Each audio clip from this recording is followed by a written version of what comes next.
À l'heure où le monde converge vers un centre de divergence politique, de crises multiples, de dangers climatiques, de difficultés diplomatiques. À l'heure où notre science est mal interprétée, déformée par n'importe qui, diffusée et relayée sur les réseaux sociaux, tout en détruisant le pouvoir intellectuel, scientifique et critique de la société. Des résistants de l'ombre voient le jour. Des visionnaires qui croient en la science, afin de nous aider à sortir de certaines difficultés que rencontrent et rencontreront les humains. Ce temps où les dérives sont maintenant monnaie courante est engagé depuis maintenant plus de 10 ans avec les réseaux sociaux. Maintenant, nous devons faire machine arrière, prendre du recul. L'époque où des humains allaient sur la Lune pour vaincre une idéologie, réaliser des tests scientifiques, faire des analyses scientifiques est révolue. Nous devons retourner dans le passé, revenir sur les traces de nos aînés et comprendre pourquoi l'homme a-t-il toujours poussé plus loin les limites. Quel est ce message caché et laissé derrière eux? Moi je vais vous le dire. La guerre a toujours fait dépasser les limites, mais aussi l'envie d'explorer, de survivre, d'avoir des émotions fortes, d'être un héros. Tous ces facteurs ont permis de les dépasser. Le passé nous montre l'audace qu'ont eu les deux pays en confrontation durant la guerre froide pour repousser toujours plus loin les limites, même si parfois la vie en coûtait le prix.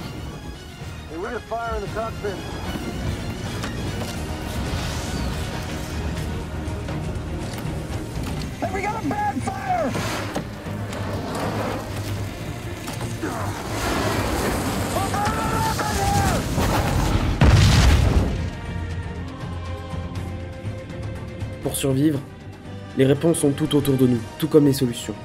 Il suffit d'aller les chercher, d'analyser, de faire des tests et d'appliquer. Profitons de tout ce que le passé nous a donné, de son héritage technologique, de ses connaissances pour sauver l'humain. Aller plus loin pour trouver les solutions, c'est aussi se porter en héros. Alors je vous le dis maintenant, nous retournerons sur la Lune pour la science, pour le symbole d'une humanité forte, d'une bravoure toujours présente même dans les moments les plus durs, et surtout pour notre futur. Je crois en notre survie, mais pour cela l'humain doit revenir où son confort n'est plus. Notre futur réside dans notre passé et de ce que nous faisons de notre présent. La conquête spatiale déterminera une partie de notre futur, et on sera vivant pour le remarquer. Et donc c'est pour ça que je fais cette vidéo, c'est pour vous donner de l'optimisme et de l'espoir. Aujourd'hui je m'attelle donc à un sujet particulièrement sensible, le réchauffement climatique lié avec surexploitation agricole, une pincée de surpopulation, on met ça au four à 210 degrés Celsius et paf on obtient cette vidéo. Dans cette vidéo, je reprendrai en grande ligne les études et les propos du CNES, mais sachez que j'ai commencé l'écriture de cette vidéo un peu avant la sortie de la revue du CNES. Donc aujourd'hui, nous sommes 7,7 milliards d'humains, mais dans 30 ans, soit en 2050, on devrait atteindre les 10 milliards. Bravo monsieur, bravo madame, vous êtes parents. Et maintenant papa va devoir aller faire les courses, hein, pour nourrir bébé, hein, parce que sinon bah il meurt. Ce serait un peu nul. Donc on achète quelques Big Mac pour bébé, on n'oublie pas la salade pour le côté végétal et c'est parti mon kiki. Mais les 2,3 milliards d'humains qui se sont rajoutés au compteur, faut qu'ils mangent, avec les 7,7 milliards déjà existants. Disons que là, non seulement ça va prendre de la place à 10 milliards, mais en plus de ça, il faut trouver de la place pour produire les denrées alimentaires et alimenter tout ce petit peuple. Le rapport avec l'espace, vous me direz? Cette question est intéressante, et je vais y répondre.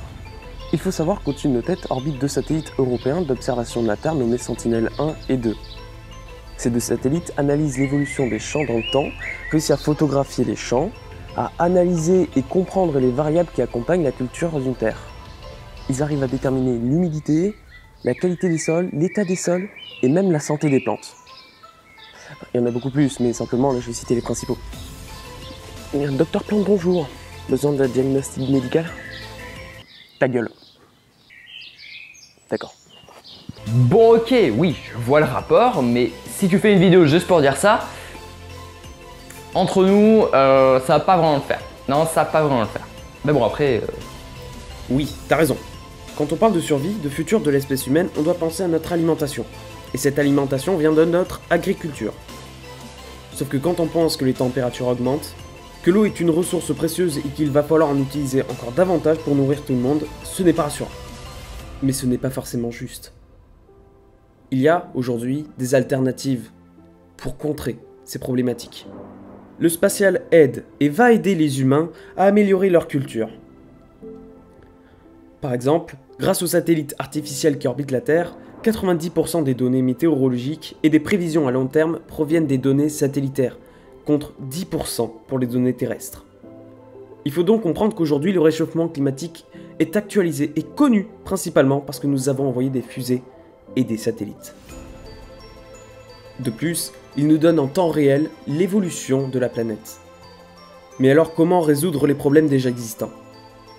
Pour la faire courte, les satellites européens fournissent des cartes aux agriculteurs qui souhaitent améliorer leur production et grâce à Galileo, le système de géolocalisation précis développé par l'Europe, il est possible de déterminer des points clés où l'utilisation d'engrais est nécessaire.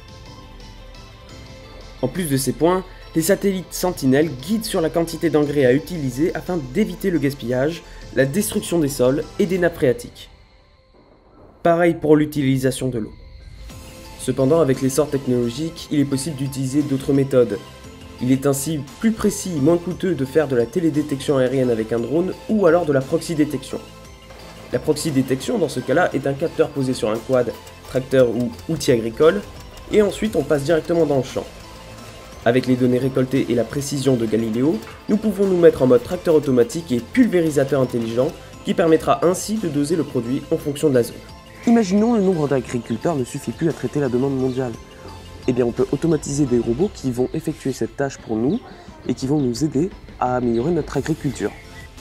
Encore faut-il que la météo soit de son côté, parce que bon, on a beau tout faire pour améliorer la production tout en étant plus responsable, Mère Nature reste tout de même celle qui décide dans les grandes lignes de la bonne santé ou non des plantes.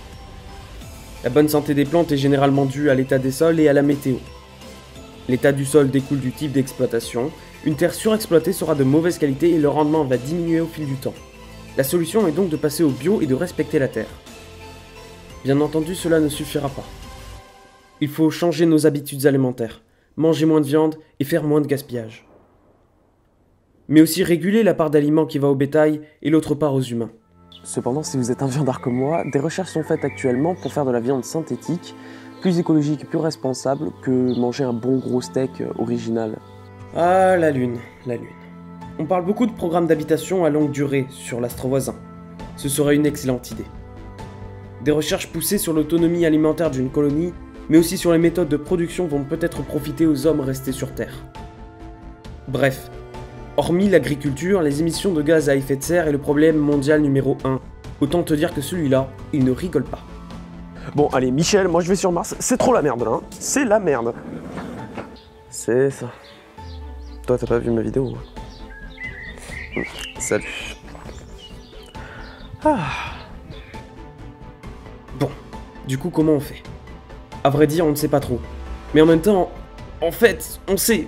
Il faut le capter, tout simplement. Ah ouais... Donc en fait, il faut planter des arbres. Alors oui, mais ça risque de pas suffire en fait. Oh... Ah, je sais. On fait des aspirateurs à CO2.